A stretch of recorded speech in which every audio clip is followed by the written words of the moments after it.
It's the third Saturday of the month, which means it's time for Game Club. This month we're playing Signs of the Sojourner. I'm your host, Boston, and playing it on the PlayStation 5. Joining me as always is Moonpier.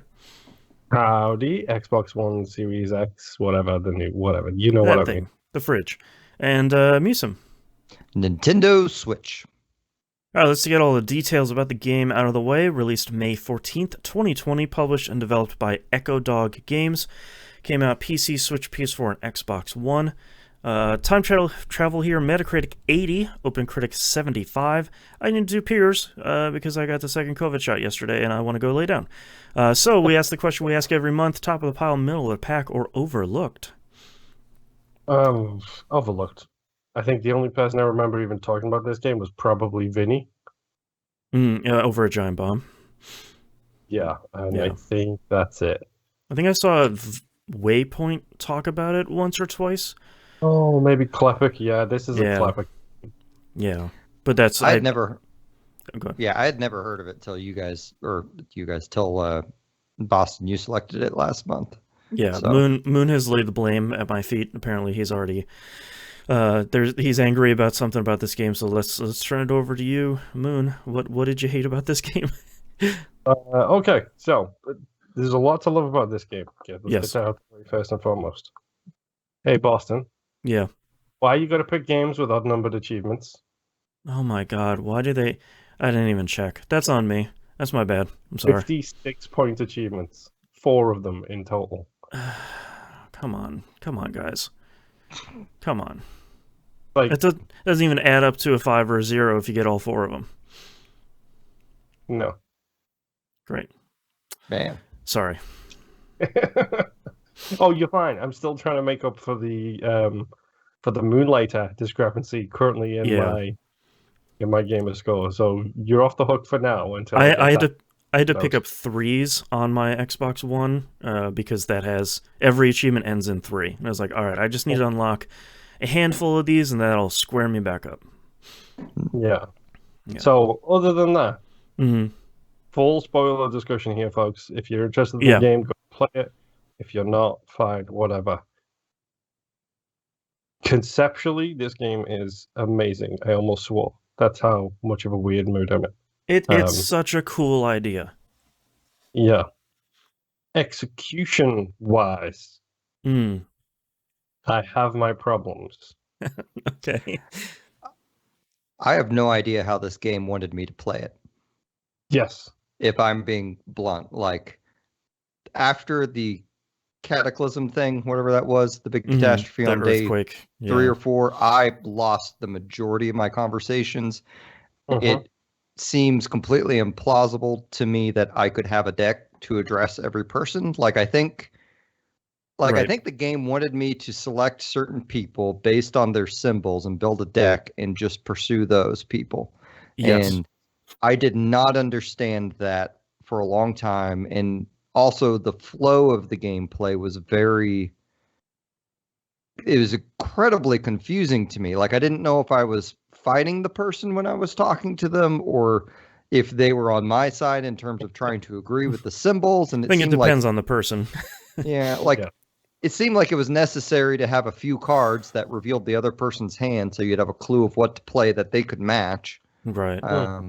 And I was I got to the end of this game and I'm like, I did not save. I did not keep the caravan going to Bristow. I opened a shop somewhere else, and I'm pretty sure I made everyone mad. And I was just like, I don't want to spend the time figuring this game out. I feel like I'd have to get online and do a bunch of research. And I appreciate the art and the feel of this game. It does not exist, dude. That research, that doesn't exist. Oh, because I looked. So this is interesting because I took failure in this game as part of the experience because I feel like this game is more about the malleability of language and the further you journey away from home, the more that you lose the roots that you once planted. So I think for a lot of people it's really frustrating that You go with the caravan everywhere. You follow the full trail. You come back, and like the first dude that wants to talk to you is your childhood friend, but you're exhausted. You have 5 or 6 exhaustion cards. Even the dog isn't getting rid of them enough, and like you might have picked up a couple of diamond or square ones, or some of those spiral ones. So like you're not even really able to talk to him anymore. And for me, I didn't necessarily see that as a failure. I saw that as I'm kind of moving, getting more worldly, and as a result, I can't really identify with the people I grew up with, this little town I grew up in with this little shop. Like, I've seen more things out in the world. Correct. Well, you say that as generally speaking, you're probably the person who's probably moved the furthest distance in the room, generally speaking. Yeah. This is a strange exception to that rule because I'm in the Yeah. room, but generally speaking, that's probably you. And that makes perfect sense. From your perspective, that's perfect. And to be honest, I do not view the conversation failures as a problem. The way I viewed it was the color matching or the symbol matching is essentially people's personality profiles. Like, of course, the people in your hometown are going to be like empathetic and emotional, towards you. And then you're on the same page. Yeah, you talk to the robot people and they're logical. And you've got to fail in conversations with logic people. And then you have to make the choice to let go of that empathetic and emotional side of yourself and just go straight into the logic set thing. Right. Because or avoid them completely. Small. Yeah. Like I get that is what the game was going for. I get that was the intention with the conversation and the labeling, and I think they were going for both things, but I think their game mechanic wasn't fully balanced and fleshed out. And I don't I feel like at the end of the day, you're still entering a conversation with the person and being kind of confused matching these cards. And I feel like it's somewhat at odds in what it's wanting to execute. And I feel like it could have communicated to me better as a player of like what I am supposed to build my deck to. Because that was endlessly confusing for me. Like I was trying to build for all situations and just wound up failing all situations is what wound up happening. Yeah, and I feel like this is the game's curse. I feel like a small team with an ambitious idea about a game where you're playing conversations with cards. And I think I would love to see them take another stab at this, because I think for a lot of people, a short introduction, the introduction of the game is actually pretty good, with your mom telling you like, hey, you're not always going to agree, but you need to come to terms with that, come to accord. But I think when you're out in the world doing your thing or following the caravan, I think a little bit of guidance from failed conversations where it could say, you didn't come to an agreement, but you came away from the conversation with a little bit more knowledge, or you now understand these people of this town a little bit better. I feel like that would have smoothed over for a lot of people, because in researching reviews of this game, they are wildly either 10 out of 10 or 0 out of 10. There's very few middle ground, because I think for a lot of people, and understandably, failing a conversation means to them that they did something wrong. Like they failed playing the game, and I think that's valuable feedback for this game's design.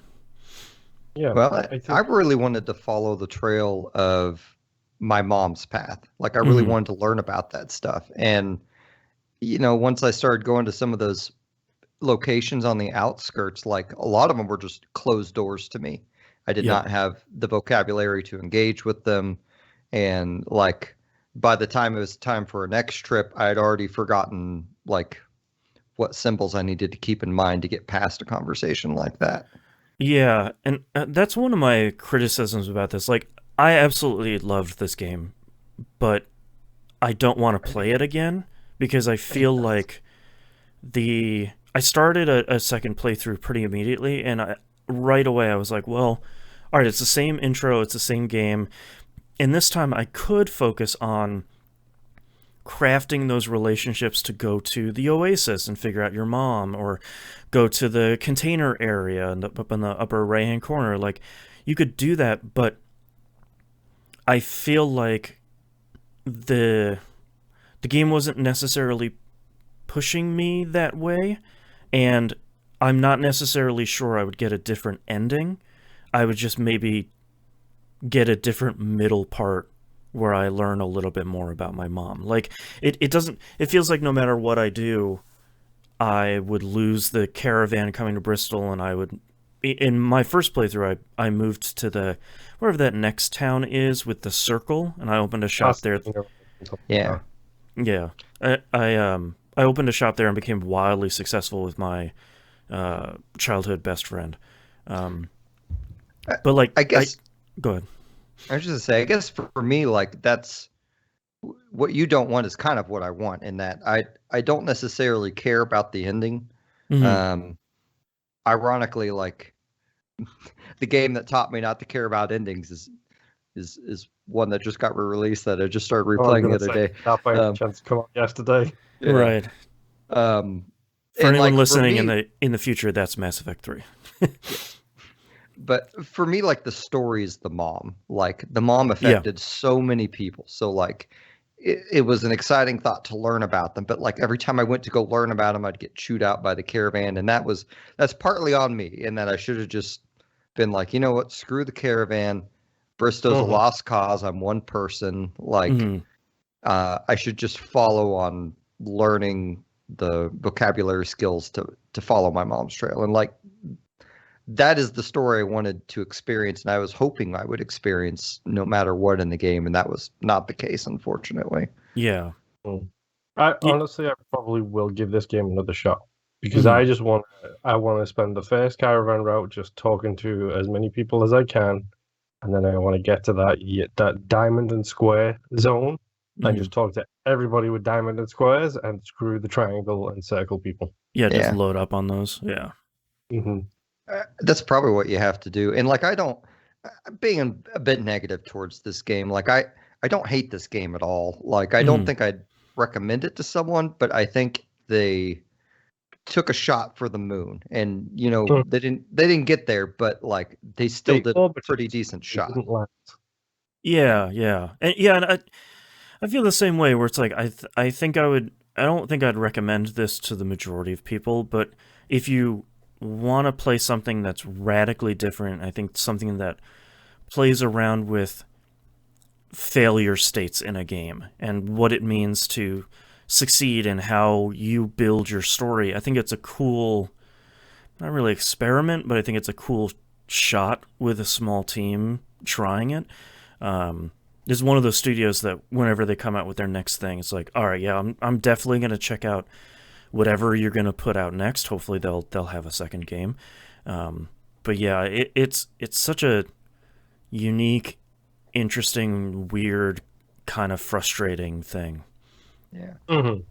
Like, I'd like them to take another stab at this genre again. Like, to me, there's so much potential in terms of, why not have your character intentionally disagree with someone by playing the wrong cards? And maybe that exists a bit in the game, and it was just a little bit above my head. Like if you fail every conversation? Like, you intentionally fail the conversation because you don't want to go along with a person's idea or whatnot. Interesting, yeah. Or, like, you actually have, like, a diplomacy situation where you're having a debate and maybe they convince you or you convince them, you know, like, and that's whenever I was talking to the caravan's leader, like, I kind of almost thought of those conversations like that. Like, she was difficult to win all three talking points with, but like at the same time, I could see a playthrough where you just are like, you know, I don't want to mess with pleasing this lady. Like, right, like, is doing the same thing that my mom did going to actually change anything, or is that just gonna keep repeating the cycle? Yeah. And it's I like the idea of the world too, of this, like, traveling caravan, with like weird sci-fi elements, but everything's kind of run down. Like it's a cool world, and I enjoyed a lot of the characters, but I wish I had just picked a handful of characters to focus on. Yeah. I mean, that's the revelations about the different personality types, and it's okay to fail a conversation, and even more importantly, it's okay to not get in a conversation. Period. Yeah. If you don't want to. They are things that came to me right as that last trip started, and I was like, well, it's a bit late now. Right, like, I can just leave this town. Like, I don't need to talk to anyone. I think something else that would help the game a lot, too, is if they had more, like, I got the dog, and he was really only on 1 or 2 of the trips, and then disappeared for me. Like, I feel like if they had more mechanics like that, where you could get something to offset the fatigue cards, or so bad, or maybe like, I really did not enjoy them forcing a card on you every conversation, especially the last 2 days. I wish you could have just abstained from taking on anything new. Yeah, because eventually you get 2 or 3 symbols on each side of the card, and it's like, well, this is worth its weight in gold. Like, I'm not gonna get rid of this. But yeah, I really liked it didn't really come in use in handy like the first 3 days, but the last 2 days, the insert this card anywhere it works mechanic was a lifesaver. Yep. The shuffle one got me out of a lot of sticky situations, considering I tried to do the talk to everybody route. Right. And it's like, I need to shuffle my deck so hard. Yeah. All right. Any final thoughts here on Signs of the Sojourner? Not particularly. Conceptually fantastic. Yeah. Execution just a touch lacking. Yeah. It gets so close, but like you can see all the pieces starting to come together, and they just kind of never click. I will say I'm glad it exists. I'm glad they did this thing. I think the art in it is fantastic. Yep. It's a cool art style.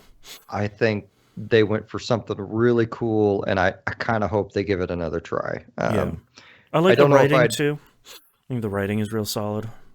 Yeah. Honestly, like when you start failing a conversation, most of the time, whatever the character says fits the flow of what you're already talking about. Yeah, that's true.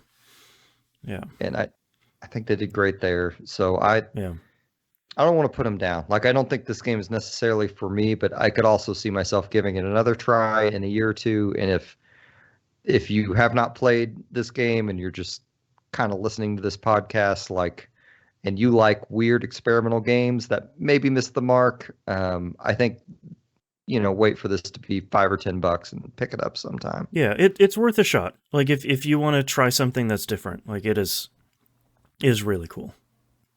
Weird experimental games like Alpha Protocol, one might say. That's right. All right, let's talk about our next game here. Next up, we're going to play Coffee Talk. That came out on PS4, Switch, Xbox One, Windows, and OS X. How long to beat says it's about 3 to 3.5 hours, which is pretty perfect for right now. And we'll play that, and we'll see you all next month. Bye. Bye. Bye.